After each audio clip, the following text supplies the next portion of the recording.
And this past week reminded me of a friend that I met more than 10 years ago. One of the very few people that I can actually call my friends. Come with me. I'll tell you more about it. By the way, this story is not in the book, so you wouldn't find it in Through My African Eyes, but maybe it might be my next book. And the story is about this man right here. I'll tell you, one of the most amazing human beings I ever met. The late, great Bob Collymore. And it's funny, the first time we met, this will kill you. This will knock you out. So remember the original bench at the Fairview Hotel, the one with the waterfall behind? So we used to pre-tape that show way back in the day. Pre-tape it during the day and then air it the same evening.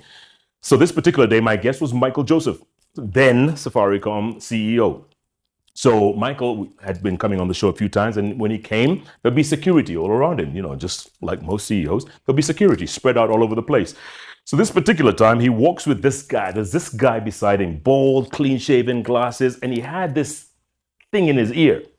And I said, oh my goodness. And I told Michael, I said, look, looks like you have upped your security game, man. Now you have like Secret Service here, people with things in their ears. I made a joke, and Michael doesn't joke very often. And he made some comment that I simply cannot repeat on air. But as we're walking to the bench now to record this show, this bodyguard sits there by the restaurant. And as we're walking with Michael, I turn back and I tell the waiter, listen, say chochote nataka, just give him whatever he wants as he's chilling there waiting for his boss. And we sit down, do the bench, and it's great show as always. It was great.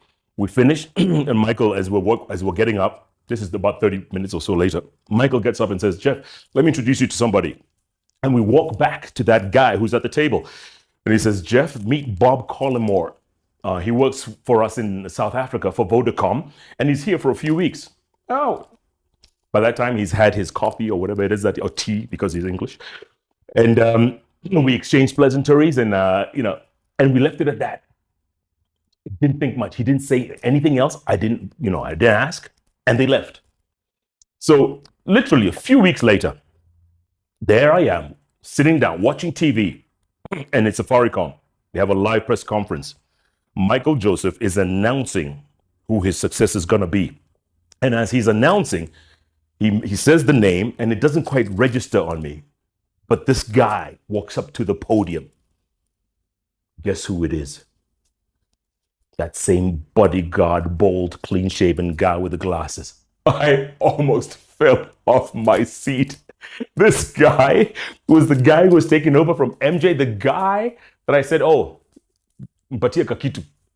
Imagine, and this just goes to show you never know who you're going to meet and at what point. You just never know. So always be good to everybody.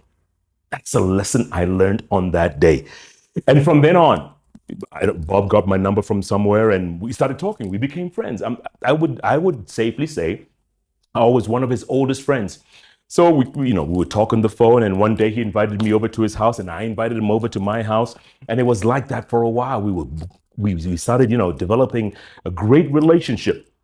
One day he calls me and says, I'm going to put together a group and we can meet every Tuesday, for instance. And we could just hang out, talk about Kenya, talk about the future, talk about politics, talk about anything outside of work. And he literally put together this amazing group of guys. I mean, look, you look at from Bharat Thakur, the CEO of Scan Group, Patrick Kwaku, the group CEO, Radio Africa, Peter Kenneth, well-known businessman, former politician, former assistant minister for treasury, well-known people. Ali Khan Sachu, the well-known investment banker. Lamin worked for Standard Bank at the time. All these guys, he was Joshua Oigara, Group CEO, KCB, the youngest in our group. Although everyone thought I was the youngest, Joshua is the youngest. And Bob put together this group and would meet very often. Would meet almost every Tuesday if we could, those who were around. And there was a couple of other people as well. And we formed a great group. We called ourselves the Boys, even though we're all, much older than boys, but we were the boys. And we would meet year after year. It was Bob was CEO, Bob was doing his thing, and Bob was the most amazing kind of guy, most amazing kind of leader. I mean, one day he would meet with kings and princes and dine with them. The next day he's riding the matatu to Huruma and Madare and Dandora with people like Giuliani, hanging out. And the leader that Bob was. This man was incredible. And he knew that Kenya was his home. He knew that he belonged here. And he made sure that he did things according to what his vision was. And his vision was a corrupt-free, transparent Kenya. He knew this. And he was a great guy, and he went about it. Now, 2017, he's diagnosed with acute myeloid lymphoma. That's blood cancer. And he's rushed to hospital in London. He spends the next 9 months there inside an insulated room. He gets out of it. He fights it. When he comes back home, but the thing comes back again, and he kept fighting. Bob was a fighter all the way to the very end. One day, I remember this very like it was yesterday. It was about the middle of June. I was busy doing, remember that show, East Africa's Got Talent? We were busy doing judging at the M-Pesa Foundation, way down on exit 16 from the Thika Superhighway. We were busy judging these entries. And we had like 4 crazy days from Saturday, Sunday, Monday. This was the Tuesday, the 4th day of judging. And I was knackered. It was about 8:30, 9 o'clock in the evening. I was knackered and I was saying, goodness, we just finished. I want to go home and sleep because the next morning I was going to do radio as always at 4 a.m. I was going to wake up. So I get in my car and I see a phone call right there. It's Peter Kenneth, PK, we call him. PK says, listen, Jeff, you need to come to Bob's house right now. I said, Peter, I'm tired, man. There's no way I'm coming up. We had 4 days of judging. I'm exhausted. I'm going home. He says, Jeff, I'm not going to tell you again. Come to Bob's house right now. Peter has never done anything like this before. I mean, Peter is usually laid back and he's cool. And if you tell him something, he'll take it. But this day, there's something about that tone that I said, you know what? I better go. Down the Thika Superhighway, exit out, come over Wayaki Way, get on the bypass, end up at Bob's house. It was about 9:30. Then it took about an hour, about 9:30. The guys had already eaten. They were settling down, relaxing. And I walk in. And as usual, because I'm known to use 4 little words every now and then. And I'm like, guys, what the? Right? And they're all sitting there. They're all really chill. They're quiet and sober. And I sense there's something wrong here. And it was Bob. Bob was the one who said, look, thanks for coming over, Jeff. I was just telling the guys that I don't have much longer to live.